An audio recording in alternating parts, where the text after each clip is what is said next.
Mike, we are back talking about another biodome project. Biodome. Biodome! Welcome to the Biodome. This time we're in jolly old England, in Cornwall, which is home to the Eden Project. Unlike Biosphere 2 out in Arizona, which we recently discussed in a couple of episodes actually, the Eden Project was not designed to study the future of humanity, but as a place for visitors to learn more about the environment and experience plant life that they may not be familiar with otherwise. It's less lofty in its goal. I think so. But there is a sustainability angle to the Eden Project, which we're going to get into in a little bit. Hit us with some history. The site of the Eden Project used to be a clay pit dating back to over 150 years before it was exhausted in the 1990s. If you've seen the BBC TV version of The Hitchhiker's Guide to the Galaxy, you'll have seen this pit as it was used as the setting for the planet Magrathia. That's interesting. Wait, hang on. That show didn't travel the galaxies? Entertainment is so fake. Yeah, I'm sorry to have to break this news to you. What a bummer. Wait, hang on. Yeah. Star Wars. The Force isn't real? Yeah, that's real. No, that one's Oh, real. that's Don't worry a about that one. documentary. That's a documentary. Good. Yeah, it's Yeah. a documentary.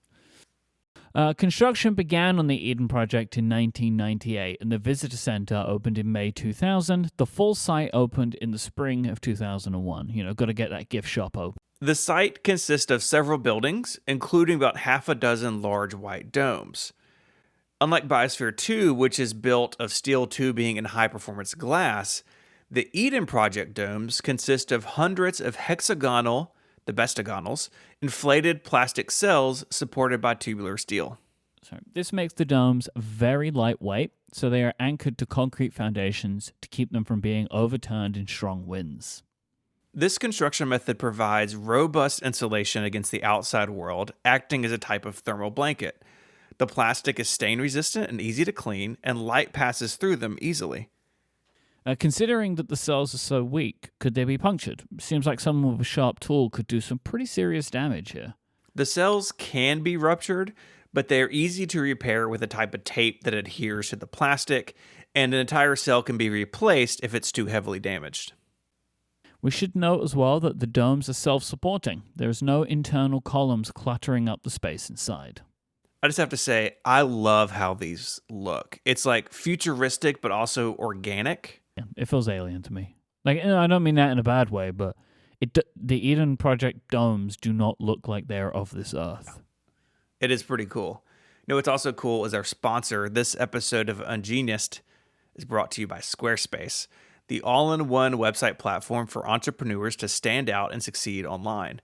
Whether you're just starting out or managing a growing brand, you can stand out with a beautiful website, engage with your audience, and sell anything, products, services, and even content. Squarespace has everything you need all in one place, all on your terms. Their Blueprint AI and SEO tools make it super easy to get started. You can start a completely personalized website with their new guided design system, Squarespace Blueprint. What a great name. Choose from professionally curated layout and styling options to build a unique online presence from the ground up, tailored to your brand or business and optimized for every device. And then easily launch your website and get discovered quickly with integrated, optimized SEO tools, so you show up more often to more people and grow the way you want. You can also integrate flexible payment options to make checkout seamless for your customers with simple and powerful tools.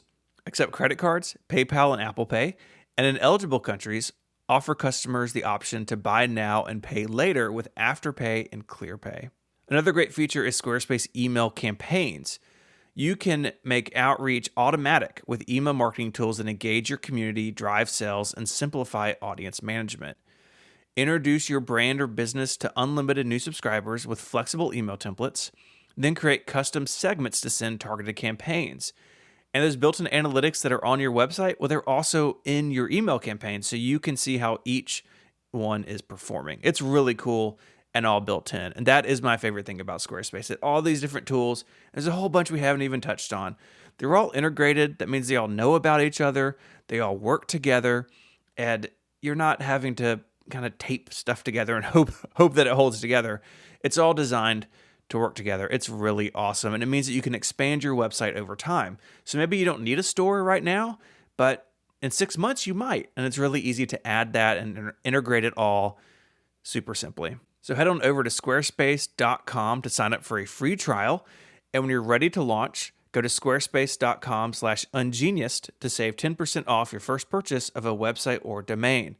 That's squarespace.com/ungeniused when you decide to sign up to get 10% off your first purchase and to show your support for the show. Our thanks to Squarespace for their support of Ungeniused.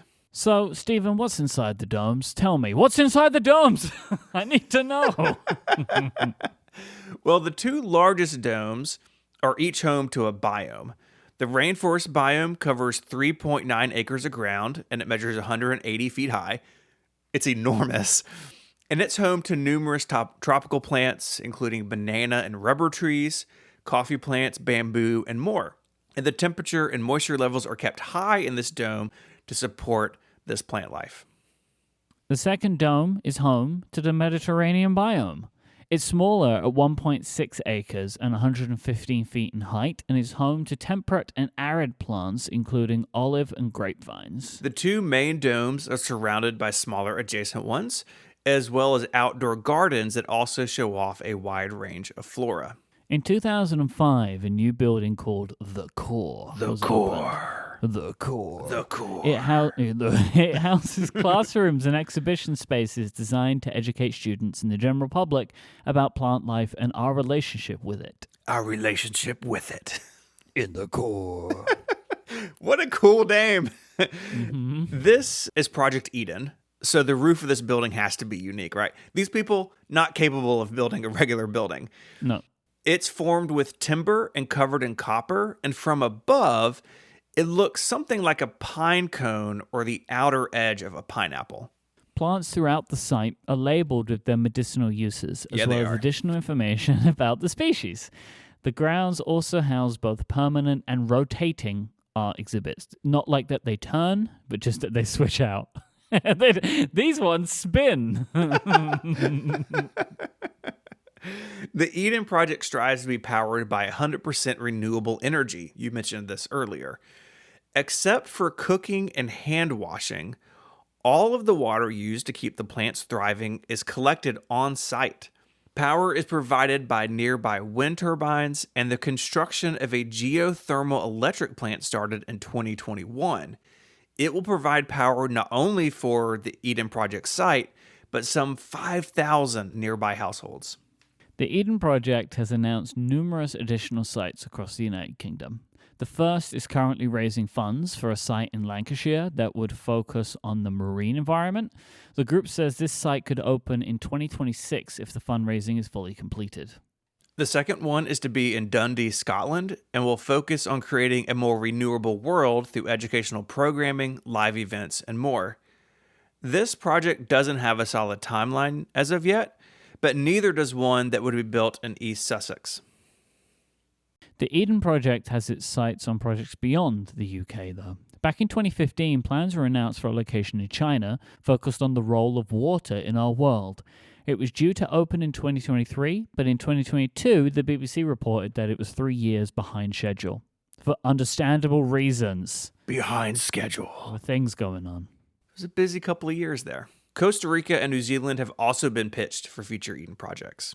Before we finish today, I want to touch on some of the ways that the Eden Project has appeared in popular culture. Many, many, many musical acts are played at the site, from The Who to Nine Inch Nails to Blink-182 to Oasis. It also served as a location on the James Bond film Die Another Day and the Netflix series The Last Bus. You could see why you would want this in a film. If you go look at pictures of it, it's such an iconic place. I mean, It's really cool. So, have you been there? I have not been there, but I think two things. One, we could add it to our Ungenius World Tour list. Obviously. And two, maybe we could do a show there for our 20th anniversary. Whoa. All right. I'm writing it down. All right, there you go. Write it down. Our thanks to Jared for sending this in. If you want to read more about the Eden Project, and I think what they're doing is really cool. Like, this type of education is important. They're doing it in this unique way. We got links in the show notes. They're in your podcast player, but they're also on the web at relay.fm/ungenius/211. There you can also become a member and support the show directly. There's also a feedback form where you can be cool like Jared and submit an article from Wikipedia for consideration for a future episode. Mike, until next time we build a biodome, say goodbye. Goodbye. Bye, y'all.